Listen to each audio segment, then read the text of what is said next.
Hello বন্ধুরা, welcome to Sutapa's রান্নাঘর। কেমন আছো তোমরা সবাই? আশা করি সবাই খুব ভালো আছো, আমিও ভালো আছি। আজ আমি তোমাদের সাথে শেয়ার করব একটা পকোড়ার রেসিপি। এটা কিন্তু অত্যন্ত সুস্বাদু খেতে হয়। ছোট থেকে বড় সবাই খুব পছন্দ করবে, আর তোমরা একবার বানালে বারবার বানাবে।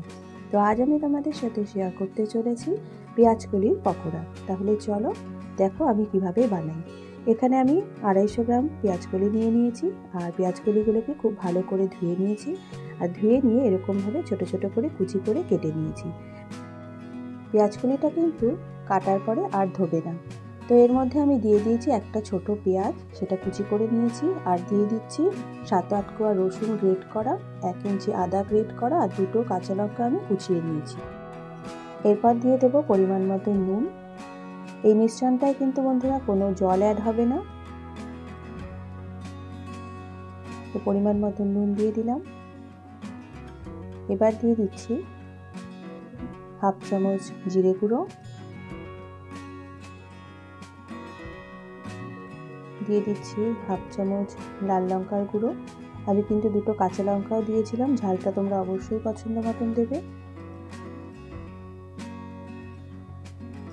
এবার দিয়ে দিচ্ছি অল্প একটু হলুদ গুঁড়ো, 1/2 চামচ মতো। দিয়ে দিচ্ছি সামান্য একটু চিনি, 1/2 চামচ মতো। এবার দিয়ে দিচ্ছি আমচুর পাউডার 1 চামচ মতো। তোমাদের ঘরে যদি আমচুর পাউডার না থাকে তোমরা 1 চামচ টমেটো কেচাপও দিতে পারো, তবে আমচুর পাউডারটা দিলে বেশি টেস্ট হয়। এবার দিয়ে দিচ্ছি 1 চামচ চালের গুঁড়ো। আমি আর অল্প একটু অ্যাড করবো, তো এখানে আমি 1.5 চামচ চালের গুঁড়ো দিয়ে দিলাম। এটা বাজারে কেনা চালের গুঁড়ো।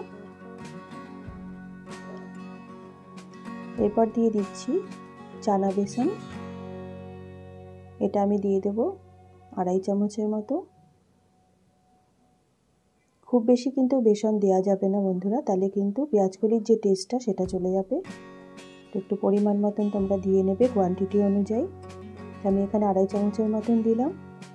এবার খুব ভালো করে একটু চেপে চেপে মেখে নেব। কোনো জল কিন্তু দেবার দরকার নেই। একটু পরেই নুনে ভিজে কিন্তু পেঁয়াজকলি থেকে জল ছাড়বে, তাতেই কিন্তু এটা খুব সুন্দর করে মাখা হয়ে যাবে। তো দেখো আমি আর 1/2 চামচ বেসন দিলাম। তো টোটাল আমি এখানে 2.5 চামচ বেসন দিয়েছি, আর চালের গুঁড়ো দিয়েছি 1.5 চামচ। তো দেখো এইভাবে একটু মেখে নিচ্ছি।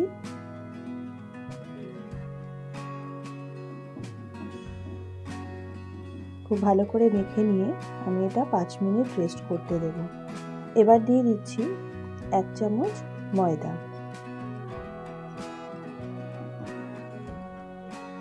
আবার একটু ভালো করে মেখে নেব। ময়দাটা দিয়েও খুব ভালো করে মেখে নিয়ে আমি 5 মিনিট ঢাকা দিয়ে রেখে দেব। 5 মিনিট ঢাকা দিয়ে রাখলেই কিন্তু এটা সম্পূর্ণ সেট হয়ে যাবে।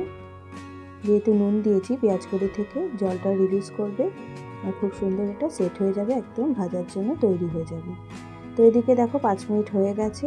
এখানে আমি একটা ফ্রাইং প্যানে সাদা তেল দিয়ে দিয়েছি, তোমরা চাইলে সর্ষের তেলেও ভেজে নিতে পারো। তো আরেকবার একটু ভালো করে মেখে নিয়ে এবার আমি পকোড়ার আকারে দিয়ে ফ্রাইং প্যানের মধ্যে দিয়ে দেবো। আর মিডিয়াম থেকে একটু কম ফ্লেমে আস্তে আস্তে আমি ভেজে নেব। তো বন্ধুরা তোমরা চাইলে এতে ধনেপাতাও দিতে পারো। আমি ধনেপাতাটা মেশাতে ভুলে গেছি। ধনেপাতা না দিলেও কিন্তু খেতে টেস্ট খারাপ হয় না, খুবই ভালো লাগে খেতে। তো তোমরা চাইলে ধনেপাতাও অ্যাড করতে পারো। তো দেখো এইভাবে আমি দিয়ে দিচ্ছি পাতলা পাতলা করে, আর কম আঁচে আমি সুন্দর করে লাল করে 2 পিঠ ভেজে নেব। তাহলেই কিন্তু আমাদের পকোড়াটা একদম রেডি হয়ে যাবে। এটা যেমনি শুধু খেতে ভালো লাগে, তেমনি মুড়ি দিয়েও খেতে ভালো লাগে, বা ডালের সাথেও কিন্তু তোমরা এটা সার্ভ করতে পারো। তো একদিন বানিয়ে খেয়ে দেখো, তোমাদের খুবই ভালো লাগবে আশা করি। আর আমাকে কমেন্ট করে জানাতে কিন্তু ভুলো না তোমাদের কেমন লাগলো। আর যদি আমার রেসিপিগুলো তোমাদের ভালো লাগে তাহলে অবশ্যই আমার চ্যানেলটাকে সাবস্ক্রাইব করে দিয়ে আমার পাশে থাকার অনুরোধ রইল। আর বেল আইকনটা অবশ্যই প্রেস করে দিও বন্ধুরা, যাতে আমি যখনই নতুন কোনো রেসিপির আপডেট দেবো তোমাদের কাছে প্রথমেই নোটিফিকেশানটা চলে যায়। তো দেখো 1 পিঠ ভাজা হয়ে গেছে, আমি একটু উল্টে দিলাম। আরেক পিঠ আমি একইভাবে ভেজে নেব। আঁচটা কিন্তু কম রাখতে হবে, নাহলে কিন্তু পুড়ে যাবে। এক পিঠ উল্টে দিলাম। এভাবে আমি বাকিগুলো ভেজে নেব। বাকি মিশ্রণটাতে আমি একটু ধনেপাতা মিশিয়ে দিলাম। তবে ধনেপাতা ছাড়াও আমি খেয়ে দেখেছি, দারুণ টেস্টি খেতে লেগেছে। তো তোমরা এভাবে একটু ধনেপাতা মিশিয়েও বানিয়ে খেয়ে দেখতে পারো। তো জাস্ট আবার একটু মেখে নিয়ে বাকিগুলো আমি এভাবে ভেজে নেব। ওদিকে আমার ফার্স্ট ব্যাচে পকোড়া কিন্তু রেডি প্রায়। আমি আর একটু উল্টিয়ে দিয়ে তারপরে নামিয়ে দেব। তো বন্ধুরা দেখো, খুব ভালো করে ভাজা হয়ে গেছে। আমি আরেকবার একটু উল্টিয়ে দেখে নিচ্ছি। একবারে প্রায় রেডি। জাস্ট মিনিট 2 আর একটু উল্টিয়ে রেখে দেবো, তারপরে নামিয়ে দেবো। তো বন্ধুরা, তোমরা যদি আমার চ্যানেলে নতুন বন্ধু হয়ে থাকো তাহলে অবশ্যই আমার চ্যানেলটা সাবস্ক্রাইব করে তোমার পাশে থাকার অনুরোধ রইল। আর আমার রেসিপিগুলো যদি তোমাদের ভালো লাগে তাহলে অবশ্যই একটা লাইক, শেয়ার, কমেন্ট করে দিও। আর হ্যাঁ বন্ধুরা, বেল আইকনটা প্রেস করতে কিন্তু ভুলো না, তাহলে আমি যখনই নতুন কোনো রেসিপির আপডেট দেবো তোমাদের কাছে প্রথমে নোটিফিকেশনটা চলে যাবে। তো দেখো, পাকোড়াগুলো একদম রেডি। আমি এখানে সার্ভ করে দিয়েছি। তোমরা অবশ্যই একবার ট্রাই করে দেখো, আশা করি তোমাদের ভালো লাগবে। তাহলে আজ এই পর্যন্তই। দেখা হবে নতুন পর্বে নতুন একটি রেসিপির সাথে। তোমরা ভালো থেকো, সুস্থ থেকো। ধন্যবাদ।